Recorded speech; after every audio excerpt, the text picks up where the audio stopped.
The universe is a mystery that has always puzzled mankind. How was it created and who is responsible for creation?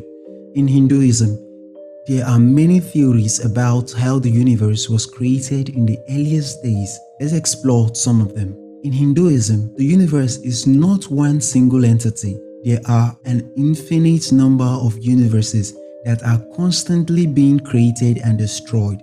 In other words, we live in a universe that belongs to a multiverse. The universe will ultimately die, but the multiverse lives on. Lord Vishnu is a personification of this multiverse. According to Hinduism, Lord Vishnu was asleep in the cosmic ocean of all causes before the creation of the universe. His bed is a giant serpent with thousands of cobra-like hoods. The universe was created in a triad of roles: creator, maintainer, and destroyer. Lord Vishnu is the maintainer, Lord Brahma is the creator, and Lord Shiva is the destroyer. The universe was created through the action of Lord Vishnu, who slept and let a lotus bloom from his navel. The lotus stem represents the creation of the universe, while Brahma is found at the flower center and represents the creator. The time it takes for one universe to be created and the next one to end is also the duration of the breath of Lord Vishnu. When he exhales, the thousands of universes come into being and a new Brahma is born in each one. But when Lord Vishnu inhales, all universes get sucked in and Brahma dies. Lord Brahma represents the universe that we live in. He creates all life forms and is responsible for the physical world that we live in. Lord Vishnu is the personification of the eternal multiverse. He is responsible for the continuation of life in all universes. Brahma is the representation of our temporal physical universe, while Vishnu is the representation of the eternal multiverse that exists forever without any beginning or end. The current universe represented by Brahma is not permanent. In fact, it's quite temporary. Brahma only lives for 100 years and then he dies and a new universe will be born. Now let's talk about time measurements. Brahma lives for 100 years and each year of Brahma has 360 days and we are currently on the first day of the 51st year of his reign. There are days and nights. During the day, Brahma creates life and during the night, all life he created is absorbed back into him. Therefore, we will only be there for this day of Brahma, which is the first day of his 51st year. But don't be sad. Let me promise you that this is quite a long day. Yug, large unit of time. Think of Yuga as a unit of time that is measured in thousands to millions of years. The Vishnu Purana, an ancient Hindu text, has details about this Yuga measurement. A Mahayuga is made up of 4 sub-yugas that are distributed in the ratio of 4:3, 3:2, 2:1. In a Mahayuga, the Kali Yuga is the shortest yuga and lasts for 432,000 solar years, followed by the Dwapara Yuga, which is twice as long as 864,000 years. Then there is Treta Yuga at 12,96,000 years, and finally the Satyuga, which is 17,28,000 years. So in all, a Mahayuga on Earth lasts for 4.32 million years. Manvanta, the next major unit of time after Ambaha Yuga in ancient Indian texts, is called Manvanta. At the beginning of a Manvanta, new life forms are created, and at the end of it, those life forms are destroyed. This is how the circle of life goes on in the ancient Indian text. One Manvanta is said to last for 71 Mahayugas, or 71 multiplied by 4.32 million years, which works out to be around 306.72 million years in total. According to this ancient text, all life on Earth will eventually be destroyed after 306.72 million years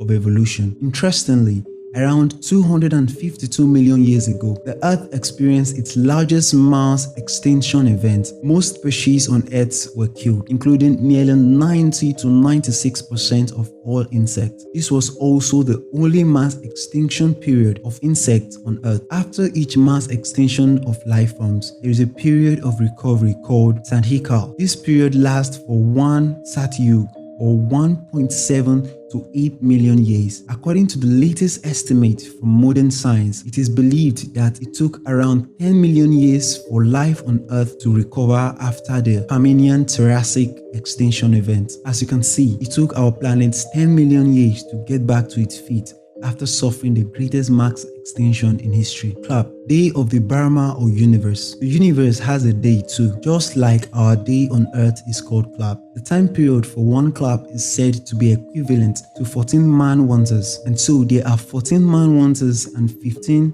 sandikals in a clap. During the sandikal before the first man-wanter, no life has evolved yet, so one clap equals 14 multiplied by 306.72 million years plus 15 multiplied by 1.728 million years, which makes it one clap equals to 4.32 billion years on the universal scale. One day is said to be 4.32 billion years long. This day is divided into a period of creation where life forms are created and the night period during which no creation takes place. Each of these periods is also 4.32 billion years long. In other words, one day of Lord Brahma on the universal scale is 8.64 billion years long. It's interesting to note that according to modern scientific discoveries, the oldest life form on Earth is 4.28 billion years old. Mahaklap, a unit at universal scale, is further extended with days and years similar on Earth, so that a month at the universal scale is 30 clap and there is 30 universal days, and a year at the universal scale is 12 such universal months. This enables life forms to rise and fall in accordance with the karma they have earned. On the universal scale, 100 years are defined as the lifespan of a universe. This is called a Mahakal. A universe is said to end at the end of its 100 years of age. So the lifespan of an entire universe is 8.64 multiplied by 30 multiplied by 12 multiplied by 100 billion years, which total to around 311.04 trillion years. The ancient Indian texts say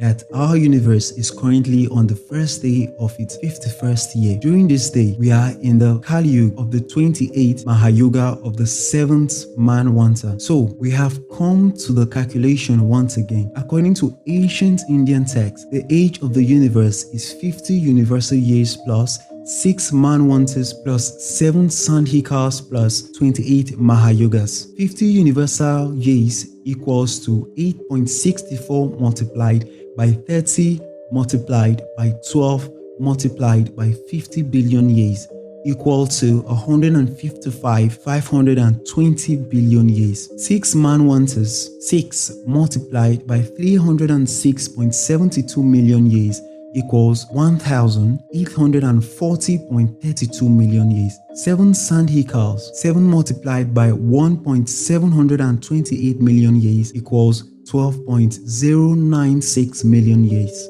28 Mahayugas, 28 multiplied by 4.32 million years equals to 120.96 million years. So the age of the universe as per ancient Hindu texts is 157.49 trillion years. Modern science tells us that the universe is around 13.79 billion years old. However, ancient Indian texts predict a much longer timeline. Ancient Indian texts say that the age of the universe is around 311 trillion years. This video is only an attempt to appreciate the great scale of time on which ancient Indians were working. We do not come across any other ancient civilization that talk in terms of billions or trillions of years of calculations with specific names given to such large periods of time. Like the famous American cosmologist Carl Sagan said in his book Cosmos, the Hindu religion is the only one of the world's great faiths dedicated to the idea that the cosmos itself undergoes an immense, indeed an infinite number of deaths and rebirths. It is the only religion in which the time scales correspond to those of modern scientific cosmology. Its circles run from our ordinary day and night to a day and night of Brahma, 8.64 billion years long, longer than the age of the Earth or the Sun, and about half the time since the Big Bang. Thank you so much guys for watching this video. If you liked it, like, comment, and subscribe if you haven't already.